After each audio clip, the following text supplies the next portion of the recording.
ಭೌಗೋಳಿಕವಾಗಿ ಇವು ಮೂರನ್ನು ಪರಿಗಣನೆ ಮಾಡಿಕೊಂಡು ಇನ್ನೊಂದು ವಿಷಯ ಅವ್ರು ಹೇಳ್ತಾ ಇದ್ದಾರೆ 50% ಹೆಚ್ಚು ಮಾಡುವಂಥದ್ದು.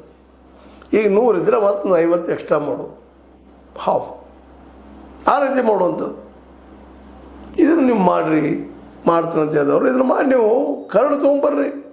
ಅದನ್ನು ಒಪ್ತಾರಂತ ಇವತ್ತಿಗೂ ರಾಹುಲ್ ಗಾಂಧಿ ಅವರು ಹೇಳ್ತಾ ಇದ್ದಾರಲ್ರಿ. ಆದರೂ ಈಗ ಈ ಒಂದು ಇಲೆಕ್ಷನ್ ಪರೀಕ್ಷೆಯಲ್ಲಿ ಅದರಲ್ಲೂ ವೆಸ್ಟ್ ಬೆಂಗಾಲ್ ಹೊಡೆಯುವ ಸಲುವಾಗಿ ಇಲ್ಲ ಮಹಿಳಾ ವಿರೋಧಿ ಪ್ರಶ್ನೆ ಬರೋದಿಲ್ಲ.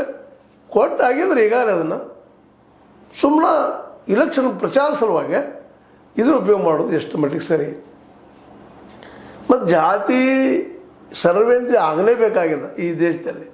OBC ಜನ ಎಷ್ಟಿದ್ದಾರೆ ರೀ, ಅವ್ರಿಗೆ ಎಷ್ಟು ಪರ್ಸೆಂಟೇಜ್ ಕೊಡಬೇಕು, ಏನು ಮೀಸಲಾತಿ ಆಗಲೇಬೇಕಲ್ಲ ಅವ್ರಿಗೆ, ಹಿಂದುಳಿದವ್ರಿಗೆ.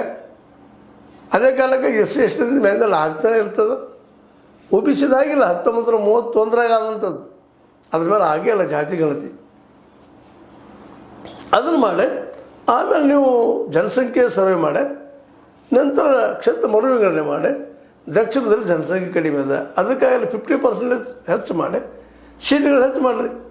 ಈಗ ದಕ್ಷಿಣ ಭಾರತದಲ್ಲಿ 131 ಇದ್ದಾವೆ ಅಂತ ಇಫೆಕ್ಟಿವ್ ಅಲ್ಲ.